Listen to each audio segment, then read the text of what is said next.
Bonjour, je suis Whitney Houston.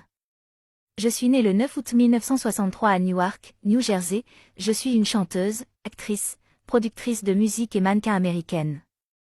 Je débute en tant que mannequin mais est révélée en 1985, par la sortie de mon premier album intitulé Whitney Houston, vendu à 25 millions d'exemplaires dans le monde, certifié 13 fois disque de platine et qui remporte 3 numéros 1 dans le classement du Billboard Hot 100, Saving All My Love for You, How Will You Know, et Greatest Love of All.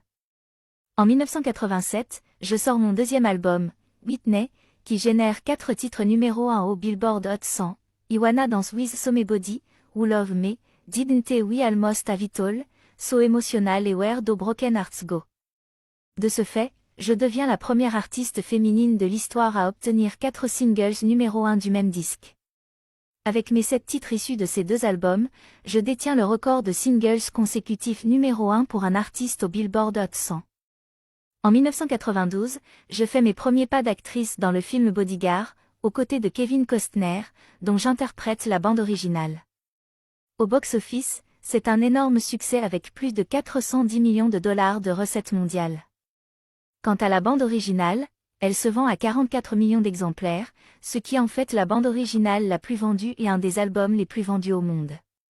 J'érige l'extrait I Will Always Love You, reprise de Dolly Parton, parmi les singles les plus vendus, et le plus vendu pour une artiste féminine, avec 20 millions d'exemplaires. Après mon succès, j'enchaîne alors avec la même formule, bandes originales et films tels que Où sont les hommes 1995 et La femme du pasteur, 1996. Le premier est un succès, quant au second, même si le film obtient une plus faible audience, il permet à la bande sonore qui l'accompagne de se vendre à 6 millions de copies et d'en faire l'album gospel le plus vendu au monde. En 1998, je reviens avec un quatrième album studio dénommé My Love Is Your Love, qui comprend When You Believe en duo avec Mariah Carey, et qui sert de bande originale au long métrage d'animation Le Prince d'Égypte. Ce titre obtient une récompense pour la meilleure chanson originale lors de la 71e cérémonie des Oscars. Le disque, comprenant les singles Heartbreak Hotel, My Love Is Your Love, It's Not Right But It's Okay et Il Earned From the Best, se vend à 13 millions d'exemplaires. Après une compilation à succès en 2000 et quelques échecs commerciaux, je reviens en 2009 avec l'album I Look to You. L'opus, qui comprend les deux singles à succès suivants, I Look to You et Million Dollar Bill, arrive numéro 1 au top album au Billboard lors de la semaine de sa sortie, en se vendant à 464 000 exemplaires, et obtient aussi le succès en Europe.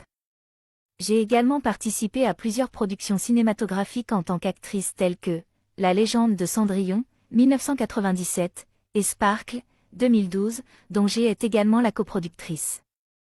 Je coproduis aussi les films Princesse malgré moi, 2001, Les Cheetah Girls, 2003, Un mariage de princesse, 2006, Les Cheetah Girls 2, 2006. Durant mes années 1990, je connais encore un succès important et figure toujours parmi les chanteuses en vogue, mais les années 2000 se révéleront moins fructueuses pour moi. En 2000, je sors ma première compilation en 2 disques sous le titre Whitney, The Greatest Hits. Cet opus comprend ses plus grands tubes dont If I Told You That qu'elle reprend en duo avec George Michael, et des inédits tels que Could I Have This Kiss Forever en duo avec Enrique Iglesias, Sam Script, différents casts en duo avec Deborah Cox ou encore Finn. La compilation est un succès international et se vend à 10 millions d'exemplaires dans le monde. Elle sera suivie en 2001 d'une nouvelle compilation intitulée Love, Whitney, une compilation de ses plus belles ballades.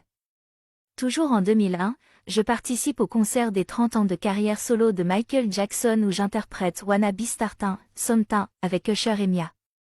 Mais cette prestation inquiète mes fans et la presse, en effet, j'y apparais sur scène amaigrie et mal assurée dans mon interprétation vocale, alimentant alors les rumeurs sur mon état de santé. Je serai, quelque temps après, l'invité d'une émission de télévision américaine où je tenterai de m'expliquer sur ma situation. En 2002, j'apparais aux côtés de Céline Dion, Cher, Shakira, Anastasia et Dixie Chic, pour le concert caritatif Diva Live, Las Vegas. En novembre de cette année, paraît mon nouvel album studio intitulé Just Whitney accompagné de plusieurs singles, et contenant 11 chansons dont What You Looking At, contraction de What Are You Looking At? Qu'est-ce que tu regardes? Et mon remix de P. Diddy que j'interprète en featuring avec celui-ci. L'album ne connaît qu'un succès modéré. Mais à la fin des années 2000 ma santé se décline. Je n'arrive pas à assurer vocalement. Et je décède malheureusement le 11 février 2012 dans l'après-midi à l'âge de 48 ans.